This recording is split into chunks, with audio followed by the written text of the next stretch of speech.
Hi friends, host Eric here. Welcome to Talking with Famous People. I got a comment not very long ago about the plus and minuses of functions, and I wanted to basically explain why I don't use that and why I don't think it's really worth much as an idea.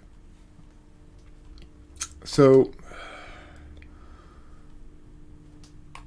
I've got here this document, which is Victor Golinko's explanation of the pluses and minuses for each type. Let's look at it. Alpha quadrant. Minus FE. Minimization or avoidance of negative emotions, prevention of quarrels, scandals, and other situations causing emotional instability, which is valued as more important than creation of positive emotional effect. Negative TI. Global structural logic. Systematic analysis is the instrument they use to understand the world. They're primarily interested in universal laws that govern its workings. To that end, all traditions, conventions, restrictions are discarded. Everything is subjected to analysis, redefinition, analogies, yada yada. Positive SI. Positive feelings of comfort. Cannot effectively realize the potential of lifestyle, is full of hardships. Style of activities characterized by relaxation, freedom by conveniences. Positive NE. Promising ideas. In this quadra, frequent talks about the future. They may seem to be incorrigible dreamers. They may look further than anyone, put out crazy theories and discuss them with pleasure. Now, okay, so we've got that explanation. Now we look at beta, positive FE, maximization of positive emotions. Even small doses are enjoyed. Every small occurrence deserving a positive response is seen as an occasion for joy and uplifting spirits. All right, so first of all, wouldn't this minimization or avoidance of negative emotions? I do want to minimize or avoid negative emotions, and I do like to maximize positive emotions. And it really depends somewhat on the context as well. If I'm in a place where negative emotions are likely, I'm going to try to minimize them. If I'm in a place where I'm comfortable, I'm going to try to maximize positive emotions. It's so arbitrary and ill-defined what the difference is. What is the difference here? Minimizing negative emotions. So how does that look different behaviorally for me if I'm minimizing negative emotions or maximizing positive emotions? Or is it just a value that I'm purportedly ascribing to? I would rather value minimization. I'd rather value avoiding conflict than engaging in good times or something. It's a weirdly meaningless kind of distinction being made here. So let's prove how meaningless it is by looking at NE. That's positive NE, promising ideas. Negative NE is the unusual, bizarre, and alternative. Respects unusual and talented people, offer creative alternative possibilities. So how is this different than that?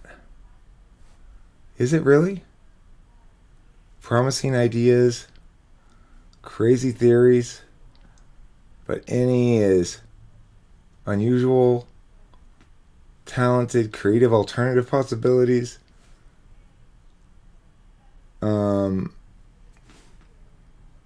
What's the difference again? Minimization of discomfort. Look, I want to minimize discomfort and maximize comfort. There's not a need to make this division. I absolutely like to minimize discomfort. If anything, I like it more than maximizing comfort. Right? I can't stand discomfort. It's torture. I can't tolerate it very long at all. Am I plus SI because I'm alpha, negative? I'm both. I like positive feelings of comfort too. I am very comfort oriented. SI is big for me because it's in the fourth slot. These descriptions are nonsense. Now let's look at these other things here. This is a different description of it. positive emotions, joy. So this is just a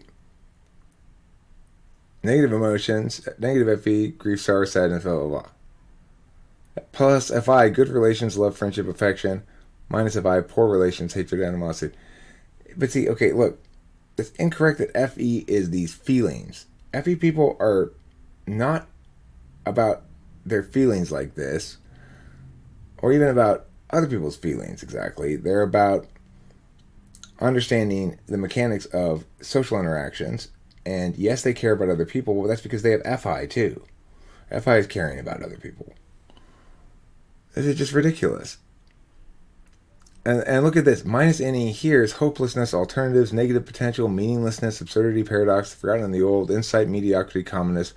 So this is just saying, how do you understand something fails on an NE metric? Well, this is how it fails on an NE metric. Okay, I'd buy that, I guess. But what does that tell us about anything? It tells us a way of taxonomying these things as values, I guess. So, plus SEs. Retention of power, insubordination, defense, cover, countermove, counterattack, firmness, defense of one's own interest. Minus SE. Capture of power, subjugation, offensive attack, initiative. So, why is one of these positive and one of these negative? I don't know. And what about the fact that they contradict the other thing? Well, I guess you'd say Galenko is more reliable, but none of them are reliable. They don't make any sense. Like, look at this. The plus and minus signs mean several different things, all of which modify the information element. Positive, good, desirable, being involved in something, immersed in the process of what you're doing, local range, short range, nearby, concrete and specific, present and future oriented. It's just mushing a bunch of shit together. It's like it doesn't know what it is. Here's another explanation. This is the socionics explanation.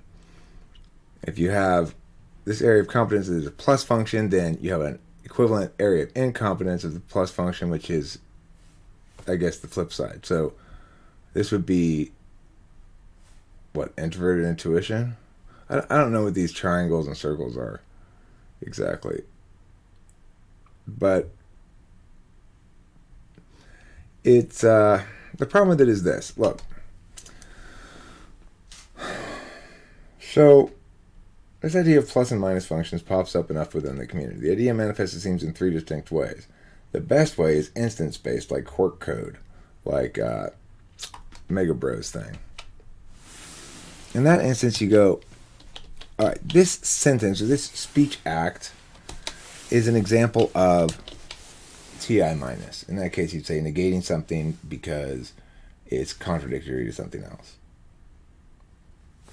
This is an example of TI plus. Affirming something because it's consistent with something else. That's a good enough way to sort of taxonomy arguments. The way that speech acts work as arguments. FE minus, shaming somebody. FE plus, praising somebody. It's more complicated than that because you can put them together. Like shaming somebody for failing to attain enough creativity to solve a problem.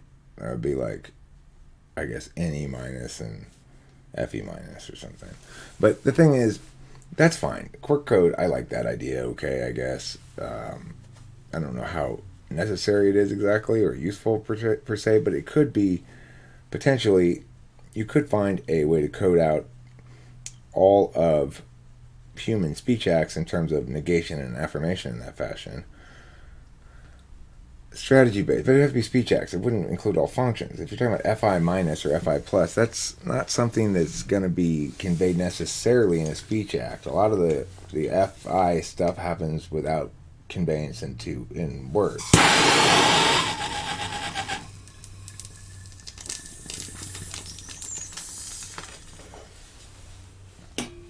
The strategy-based one, which is like the quadrant comparison, says a person takes a certain strategy towards a given function. We try to isolate the expression of the function from the instance, make it an attribute of the person. It's silly. We all affirm and negate. So if we're using a function on a regular, we're going to use it to affirm, we're going to use it to negate. And It's better understood in that sense as something a person is doing. They're either affirming or negating. And function expression will be either weaponized or cooperative accordingly. I mean, it's going to be weaponized regardless, but it's going to be weaponized in favor or against. Now, there might be a mechanics-based understanding, which is what this thing here is, that I don't even want to bother to try to understand very well. I admit I don't understand this diagram very well. I'm not going to bother trying to understand it because I don't.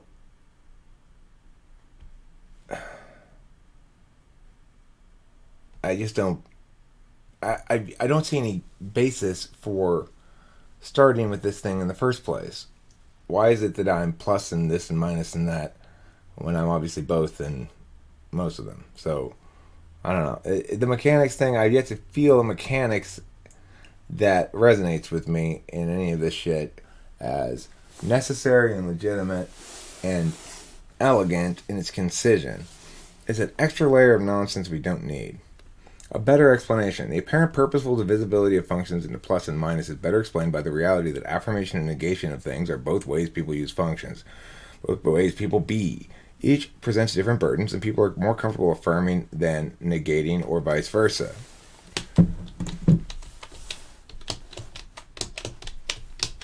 This is probably not a quadra thing. It's probably a particularist thing.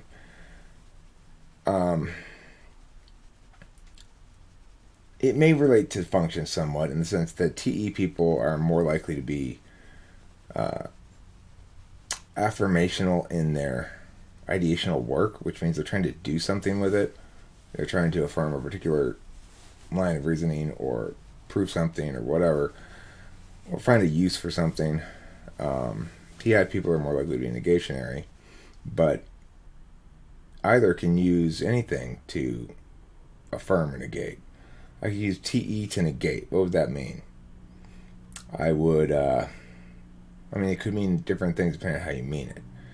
I could use my actual extroverted thinking to more successfully negate you by being more actively organizational minded and follow through on the what you call pre-work in a way. It's like, if I'm going to be responsive to you effectively, I've got to flow your arguments, write them all down in an effective and efficient way, in as few words as possible, maybe some symbols even. That's one way to more successfully either affirm or negate with TE. But this draws our attention to the fact that we have to have that third level of thing in there. There's three levels to be accounted for: the illocutionary, the locutionary, and the third party level. So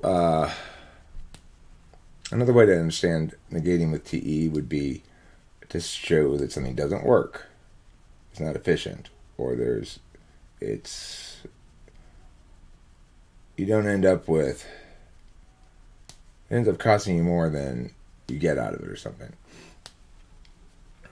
To affirm with TE is to say, could be, here's how we do it. You're using your TE to show that there's a way to do it. Or it could be to affirm something else with better TE yourself from an illocutionary perspective. So the thing is, this is why the plus and the minus thing doesn't really work. It's always going to be arbitrary. When it's taxonomical in nature, if it doesn't have a mechanics basis, which I don't believe I've found one that works. I heard Megan were talking about a feedback loop, negative or positive feedback loop on a function, which would mean that either it falls back down to zero more quickly or it stays elevated more. I haven't felt the elegant link to reality yet on that, and I don't suspect I will. If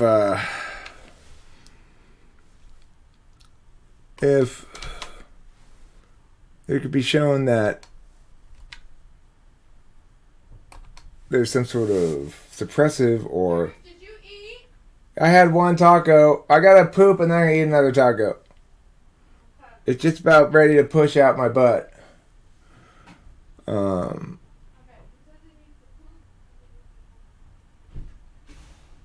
so, anyway, that's why I don't use plus and minus. It's a muddled mess. Nobody has a clear explanation for exactly what it is. It tries to be multiple things.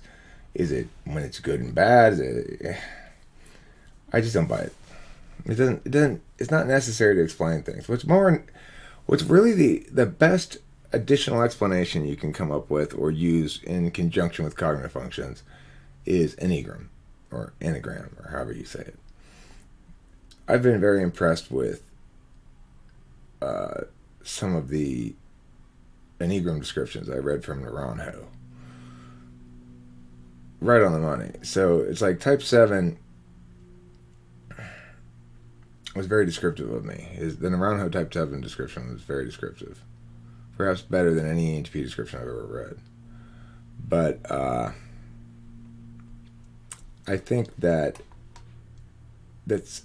probably incidental. It's like I've also met ENTPs, lots of ENTPs who are not very much like me, but are definitely ENTPs. Like Aaron, Jules' boyfriend. He's fretful, kind of like an ISFJ, but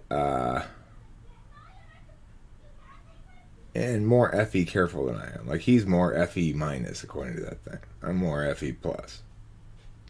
I'm not afraid to have to stir some shit and cause some bad feelings in defense of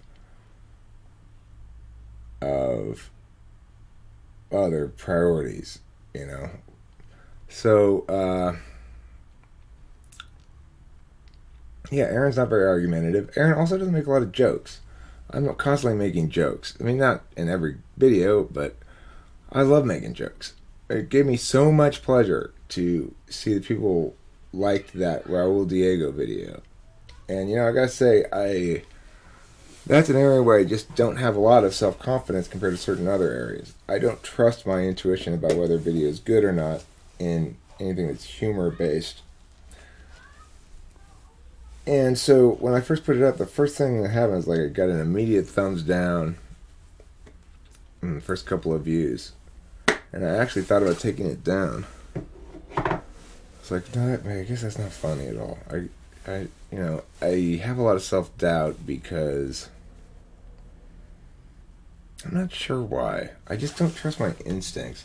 Well, for one thing, I've had things before that I thought were good and I was wrong, and they weren't very well received. I don't know. Maybe my instincts are getting better or something. I think they are in general. Which is why I'm going to end this video now rather than ramble on any further. Thanks for watching. Don't forget to eat plenty of cheese, and thank you to what's her name? That lady. I type policed her a while back, I guess. I do remember type policing her, and it is that lady, and I said she was under arrest for being an ESFP, but I think she actually is an ENFP or an ENTP. I'm not sure which, based on some exchanges we've had in the comments. Regardless, rock on, forever and ever. Amen.